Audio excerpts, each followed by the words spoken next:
Drama wo 43 wasi wo besre pa aso eye so enwumesua so eye afimpinu ene edunkunumu ena omode standard based curriculum bi eba ya yede etete mofra no ewe yesuku sahodo mu na wasi sa curriculum we na aba no teacher fo nko a entimi nhwe ma na nya adwuma nto besre sa wofo no nso fo mo hunyim na de ombetimi aye bia de abo ankoda no apiom wo nwumesua mu no omunya ne sa pepepe na entimi emua wasi nansen kura wo hwe said the aban epese abofo ni akyerɛkyerɛfo ekabomu na omohwema Ghana ye nwumesua ekonkan na ne nyina no ekyerɛ sɛ eba no nwumesua ye yi awofo free mu a enye yie enye teacherfo nko a adwuma enu nti na aban kra ama bibisa ekoso no enu nti wɔso obɛsrɛ pa sɛ abofo engine mu yie emwa no momma nwumesua no entimi enko anim wɔde saa ensemi etu dwabra omde dwumadi asunku bi hyehyɛ so ede hyefa abra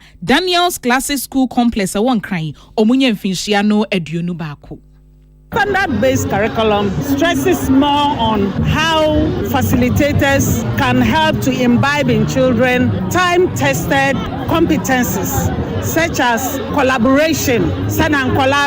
collaborating together, how they can work together in class, tolerance, problem-solving skills, critical thinking, and all these things cannot be done just by the teacher. The teachers have their role to play, but parents are an integral part of education delivery, says here. All we want to see is the full involvement of parents as important stakeholders that are ready to give out their support to our teachers so that they can bring up the children in the way of the standard-based curriculum. Mrs. Judith Sabrina Yagre wano ene ye kwankyerɛ for Penya Nkramantem hanum say no National School Inspectorate Authority wadano eno achi ena headmistress anase proprietress Daniel's Classic Schools Complex wadano won Nkramantem hanum say Bishop Elizabeth Ahaji enso ekasaye wase wobesre se eba no enkwada no adekyira aye omontai emfa kasa hodo na yankase ye kan wo yekurom hanum say no enkyere nkwada no esan say no so timi bua momote niema ase tell abofra be country ya na bibi no o di me krom kasa kyerɛ na ade a o tumi ti ase pa ntimi de mejitu so ye di yankasa no so be kyerɛ yankwala omonfo omokasa no ntisi omonwa ebebo Any proprietress Daniel's Classic School Complex one cry hanum say wadano Bishop Elizabeth Ahaji nasa and same way no Elizabeth Ejin no edebaye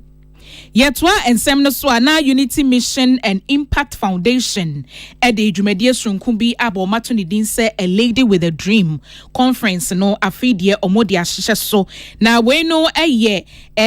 dwumadie bi omodi aba se de be betimi aboa ema eyemu a ema ye die mu nti ena omode sa dwumadie aba enu nti omode ntete be ma afen nso so no enema ebetimi aboa ma se bi asikasem akwanya adwumam ne keka ho ni nyina no ombe san apebi e de aboa Ghana ema na saa eku a ye ka ho asemi omo nhye aban ase omo ankasa na de omo ho omo ye omo adwuma na panyi a woda no no kra no e de to dwa se saa eku we no wote se de be obetimi di ahye ne papa ni monyam esa papa ne papa etwa to honom no saa pepepe na odi so eboa ema se de be ye ema betimi atumpon e wo oman Ghana yimu na panyi a wote saa eku yi eye UMI Foundation eye Marina na Odale Lamte ono ene kane honorable David Odate Lamte ne baba ena wode sa dwumadie aba woside wo ye nyina no opese wode boa ema wo ba wo mo akyese omo wo nnwuma mu dada emwa bi omo hie bia no obepe kwan bi so dia bo mo na eman puntuo no anase eman kan kono etimi agina yi. The inspiration behind this was to honor my father's legacy, Honorable David Lamte, to honor his legacy. He passed away almost 12 years ago, so everybody knew him as a philanthropist. So I wanted to bring a lot of women together to help them, to let them know that, hey, it was done for me, I can do it for somebody else. The challenges phase, well, you're looking at her, right? A young woman who has been able to do this. It wasn't easy looking behind the scenes. If you realize we don't have a lot of sponsors on the bill because nobody believed in this. You know, a lot of people didn't believe in it. I knocked on a lot of doors, but they all knocked it down. And somebody just saw me right now. She said, oh, next year we'll support you. That's all. I want all the women involved. Right now we have over 600 women in the room. So I'm hoping that next year we'll have over 1,000 women supporting all of them. Any eye kofa by any Kendinia Unity Mission and Impact Foundation no wadano Marina na odale lamte na enwechino Director for Center for International Education University of Professional Studies Miche UPSC Mrs. Ivy Heward Mills and so edineni munyam ekota dwumedie nasibia ensem sei eno so edituja. Very wonderful initiative. I think young women need opportunities like this to learn from people who have walked the paths, because there's no point reinventing the wheel and making mistakes that other women may have made already that they can learn from. And so it's definitely more than a welcome initiative, and I'm so glad that I've been a part of it and had the opportunity to support Marina. Advice to young women: add value to yourself. Never stop adding value to yourself. The one thing that nobody can take away from you is your knowledge, your skills, and your education. So constantly add value to yourself. Be a sponge. Don't ever stop learning for the rest of your life. Any Mrs. Ivy Heward Mills were no and a kwanche for Penya Center for International Education. Nefe wo UPSC no wada anona Henry akwesimenka ensem eni. Yekwa hafomante mu na kwanchefo penye eba nsuo ene ahonidie ensem so awada no eye Ora Sylvester Eyuram wade nsem bi ato adehye wogo so nyina enim se water project omo ye se de be yo betimi enya ensupa anom ache no nyame yadoma October busumi mu ewa afefufra ye be remiche afempinu ne aduonunum 2025 ena omo de sa adwumedie ni nyina ebeba awieye na abra wokasa no wo kire mu se 2000 muton eno mo sha sa go so water system project ti ase edunti wo hwa na chese emfinhia no aduonu 24 years ena edie na se de omo pese omo ye ni nti no ena achesa omo pese chese dan kwan membi be emfinhia aduonu mu kura di yanim kura no na adehye wo go so eguso a enya ensupa enom edunti ena chese akoye se achesa no nanso nyame ya doma afimpinu ne aduonu num October bosuminim omo de sa adwumedie ni nyina ebeba awieye na sa adwumedie he said your mo ye no no betutu boreholes e abefodie yi bi said be ya ebetimi asom enipa pempem e wo kromu honom na transmission no mo ye no kra transmission line no e ye be 12.5 kilometers na distribution network no aye be 90 kilometers na chese eso papa enunti e na ayese achesa wode nsemi atodwase adehye ni hwe anim se nyame ya doma afimpinu ene aduonunum de sa water project ti omde ni nyina ebeba awieye. The system was put up in 2000, almost 24 years ago. Per CWSA design guideline, the system was designed for a 10-year period. So this one has outlived its design period for multiple number of years. And so the government, after the community attaining regional capital status, has decided to provide state-of-the-art water facility. We are talking about mechanization of 9 high-yielding boreholes that can serve a population of 100,000 people. The project is designed to be completed within a 24-month period. We are expecting that by October 2025. We are looking at a transmission line of 12.5 kilometers and a distribution network of 90 kilometers. And so every area of the community of Goso has been designed to benefit from this water supply. Any eye kwanchefo penye akopie mu wa hafomante mu a wo hwe ensuo enafe ahonidie ensem so Ora Sylvester Eyuram na Atiewin Mohammed owo Success FM enede ensemi ebaye. Ora Richmond appear ena so kopie mu ewo bibiani a dumje adwumekuo no woye fire station officer ewo ho na panyi ede kokobo bi akwa amadehye wo bibiani anwea so bekwai ene ne mpotam honom nina se nanse wo hwe sede o mesi esisi o madan abakwan mu a eha adwinye na nansemu a eja to baabi ewo bibia ni honom mpotem ho na abro mo de omo hyen na na se car no fire tender no ewura honom no na eden papa enu nto mo koduru baabi a na eja na to no na chese eja no nsemo ne ebedi no na ede awie eno ena opanyi kire mu se obesre adehye ne pa se de omu sisi stores AC adan ema ne bakwan mu no eha adwinye se atorenchema na se bibi kasie bi kura si na wo se omukọ honom ntem koso ano asede honom na ye na esu ani ntino ebe ha adwen ye nto so obesere omo se sa suban no mo nhye na omunyai obstacle you face say you call fire emergency sir because na roads are on demarcated for in case of any emergency near there na you be call now almost see dying AC akwan ni mu no so ha adwen amasa na yen access to where the fire incident ewo ye ba say ye bre pa ye de echi na ba ye bedu baby ansa na ye lay hose ten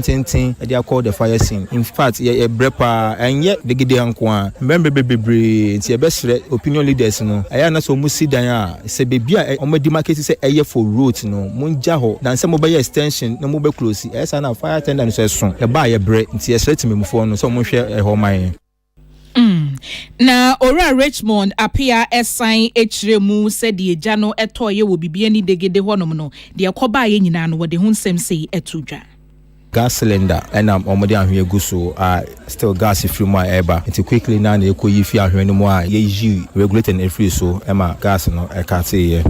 further than the core inside and you hu say ceiling no pocket of fire bi wo ho and na you connect your hose no to extinguish the fire but the information we gathered is say one young man no ye duane and the gas no esai it quickly na okoto foforo egumu obaye na oso no de cooking we no opeso odum eja no no na ejinsema ejato ho no ama manfo so ebeboa no ma omutumi dumja no damage ho ye ne gas cylinder no regulating system no na say and main switch na ebo corridor ho no so no I affected and the curtains and plastic TNG bi wo ho no but nyama kese bia anhye dan say ho no ma ebakakofa ebiaba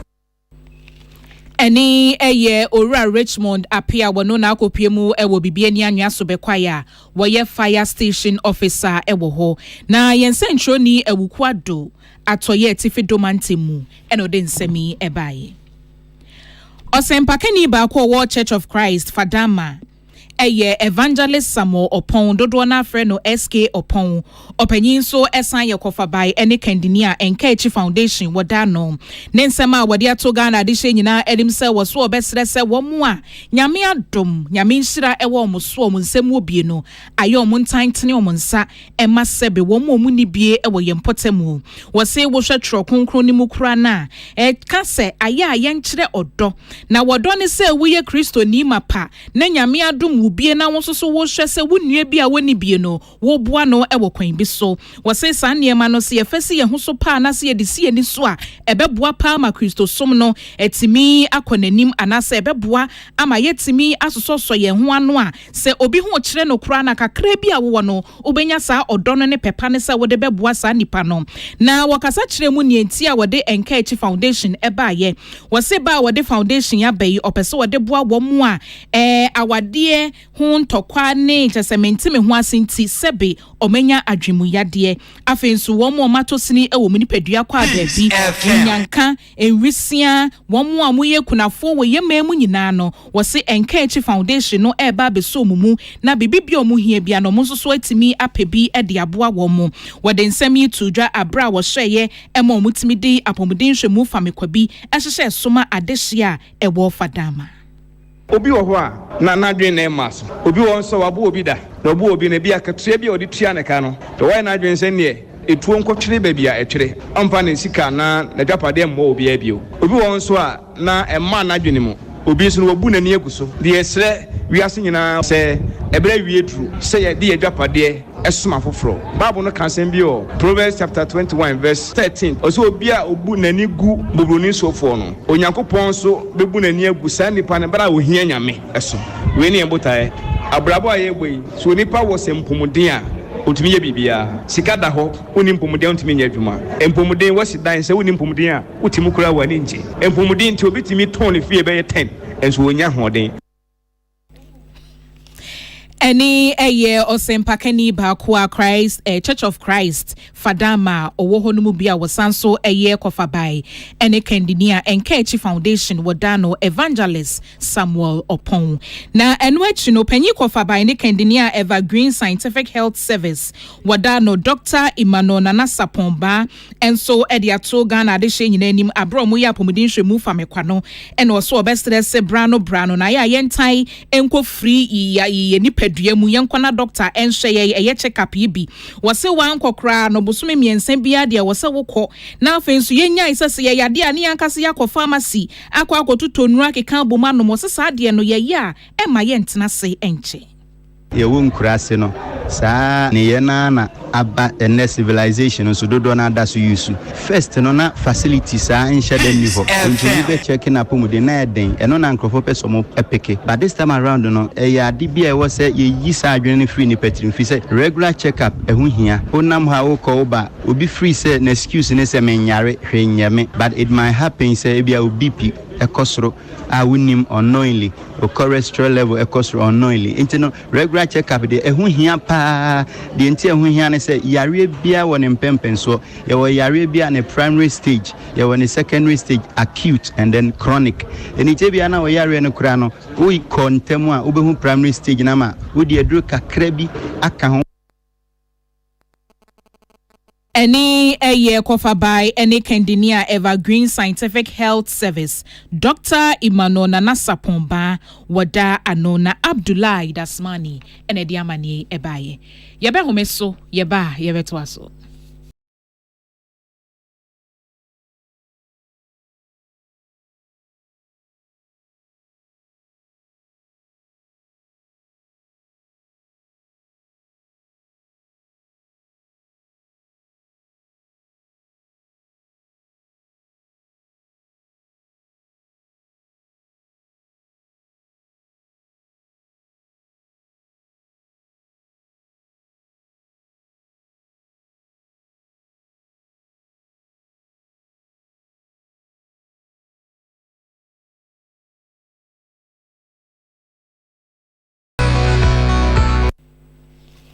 Ebusiafo ye mamu nyina kwa babiem ye betua kasebo no eso ewo agudie mu we no Ghana Premier League match day 23 yakoye ni mu pa na enra memene Summertex 1996 ene Accra Hearts of Folk eboye